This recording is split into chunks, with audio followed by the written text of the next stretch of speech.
Super. Bonjour à toutes et à tous. Donc, on va vous parler d'un exemple un petit peu original qui nous tient vraiment à cœur. Donc, c'est la barge à queue noire et l'implication d'un certain nombre de paysans et de paysannes dans sa conservation. Pour celles et ceux qui ne situent pas, donc le Marais breton, c'est un secteur qui est situé au nord-ouest, nord-ouest de la Vendée, qui est une vaste zone humide avec à peu près 35 000 hectares de marais et qui a un faciès un petit peu avec un gradient de salinité et des anciennes salines, des zones de bas marais longuement inondées et des zones de marais un peu plus sèches qui vont être plutôt dédiées à la fauche. Dans ce marais, on trouve des barges à queue noire. En France, la barge à queue noire, donc la barge à queue noire, c'est un limicole qui est menacé et donc qui a aussi bénéficié d'un plan national de gestion avec une autre mouture en cours sur plurispécifique. En France, la barge à queue noire, c'est assez bien suivi. On est entre 128 et 159 couples. Par contre, avec des situations très contrastées entre les différents secteurs. Globalement, c'est plutôt pas très favorable. On a pas mal de déclins avec de la stabilisation sur certains secteurs. Je pense notamment au marais Poitevin. Et le marais breton fait figure d'exception sur cette population, puisque c'est le seul endroit où on a une dynamique plutôt positive. Donc c'est à peu près 100 couples de barges à queue noire. Voilà, sur 129, 150, c'est assez, c'est vraiment significatif. Et ça représente 75% de l'effectif nicheur national. Donc on est vraiment sur le bastion de l'espèce. Cette espèce a fait l'objet donc d'un projet qui est assez classique dans sa structure, comme vous pouvez le voir, c'est la façon de le mettre en œuvre qui est assez originale. Donc on a un suivi des nicheurs qui est réalisé avec un comptage coup de poing en fait. Donc on se rassemble et on va parcourir les secteurs favorables pour aller chercher des barges. Donc c'est la photo que vous voyez en bas à gauche. Ensuite, on a un gros volet sur l'accompagnement des agriculteurs, puisque c'est un oiseau qui se reproduit en prairie, donc prairie majoritairement exploitée.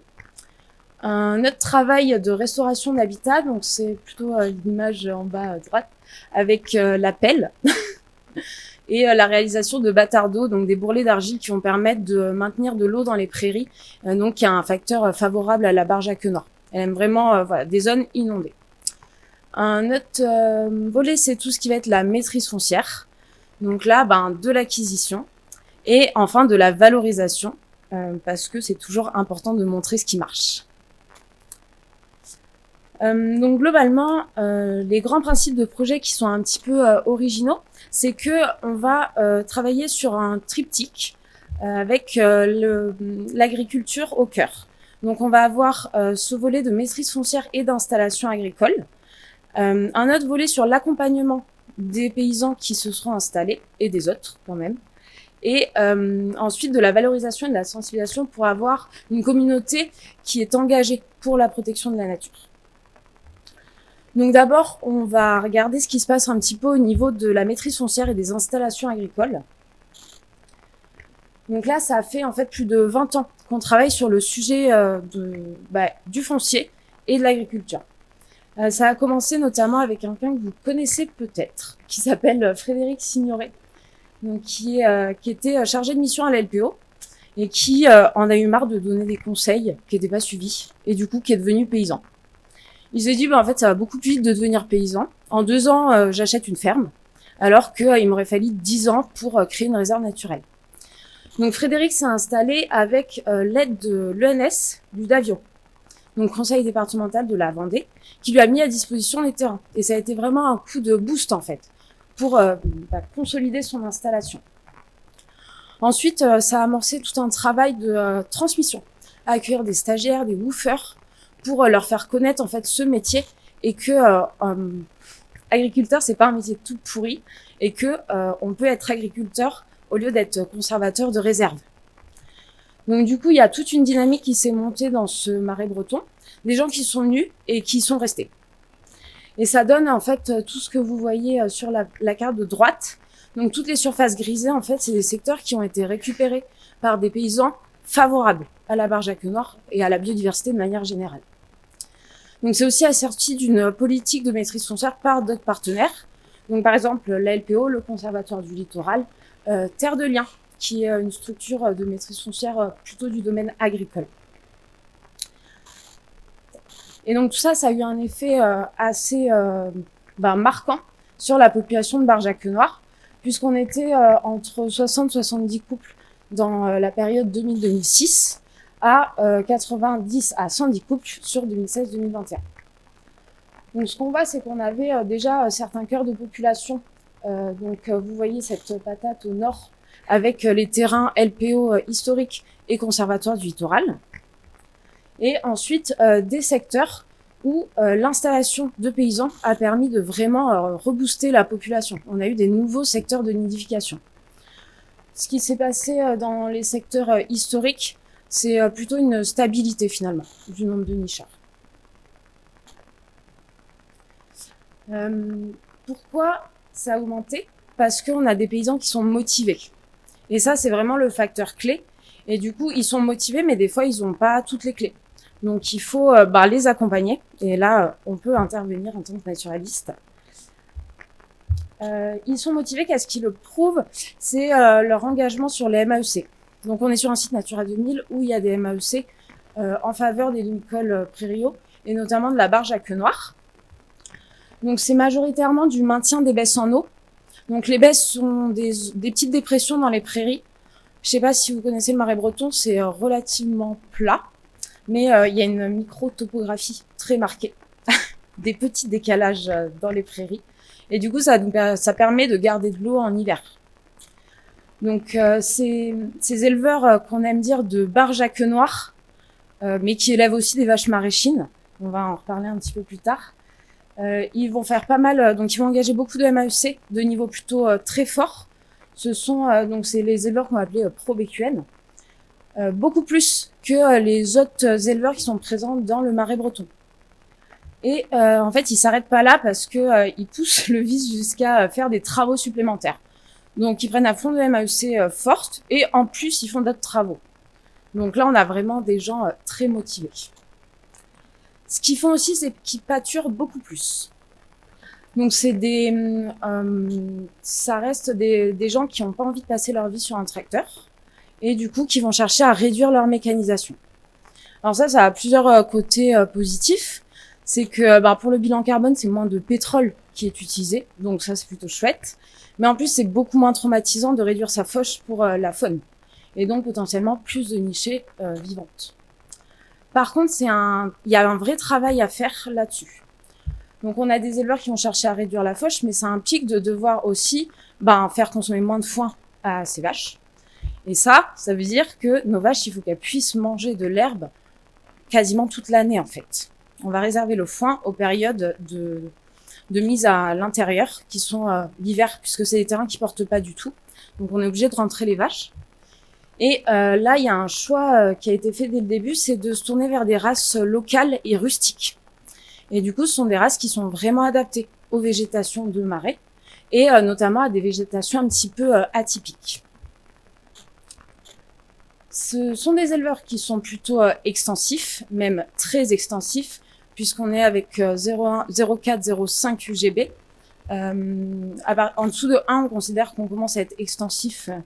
Donc là, on est vraiment dans la partie basse. Et donc, du coup, ils vont adapter leur gestion du pâturage à l'enjeu de la Barjac-Noir. Ce sont aussi des éleveurs qui vont limiter le recours aux vermifuges. Pourquoi? Parce que, du coup, ils ont fait le choix d'avoir des races rustiques qui vont mieux tolérer le parasitisme. Donc voilà, en fait, il y a tout un tas de choix techniques à la base qui ont quand même pas mal de répercussions ensuite sur la biodiversité. Et du coup, pas de vermifuge donné aux bêtes, une meilleure ressource alimentaire dans les prairies. Donc on a des éleveurs qui sont super motivés, qui veulent s'installer, mais par contre, ce qui est important, c'est d'avoir une communauté pour les soutenir, parce qu'ils peuvent pas tout porter tout seuls. Et du coup, c'est là qu'on intervient en tant que naturaliste ou gestionnaire d'espaces naturels. Donc c'est que nous, on a des clés pour mobiliser des leviers de financement ou divers outils pour faire pousser des fermes. multiplier les espaces favorables à la nature dans des écosystèmes qui sont plutôt dégradés. Donc une première chose qu'on peut faire, c'est de vulgariser ce qu'on sait. Parce que bon, c'est vrai que quand on parle de oui, t'as vu la BQN, j'ai mis un code Atlas 4, le paysan en face, en fait, il sait pas de quoi on parle. Et du coup, c'est de vulgariser ce qu'on sait, d'avoir un discours qui est audible pour eux. Nous, par exemple, on a choisi de faire des petites lettres d'infos sympas avec des jolies photos, des cartes très visuelles, et du coup qui sont assez appréciées par les paysans partenaires, mais en fait par les autres aussi qu'on arrive à contacter sur le terrain. Donc on active aussi des leviers de financement pour faire tout ça, et on va aller chercher vraiment tout le panel d'outils de financement naturaliste pour développer tout ça. La maîtrise foncière, les travaux, ce sont vraiment des choses qui sont assez récurrentes en fait dans les possibilités de financement. L'idée, c'est vraiment de travailler ensemble, donc de faire alliance. Je vous ai dit un projet un petit peu original par sa structure parce que ça demande vraiment du monde, pas mal de partenaires différents finalement, les agriculteurs, les collectivités, les assos et les gens sur les territoires. Donc là, on cherche vraiment à rendre les agriculteurs partie prenante. Et ce qu'on aime dire, c'est qu'on travaille avec et pour. En fait, on se rend des services mutuels.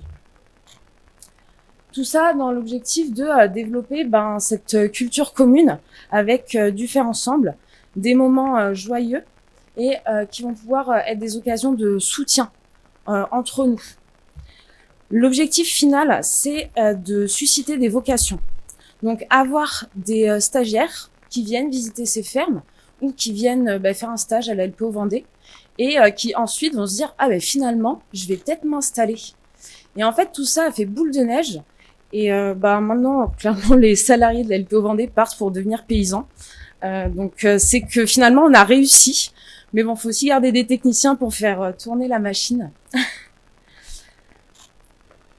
Attention, juste pour vous dire que on a vraiment mobilisé très très large et on a été chercher un petit peu partout en termes de partenariat, de financement, de bénévoles, tout ça. Donc voilà, pas mal de monde en fait impliqué sur ce projet de près ou de loin.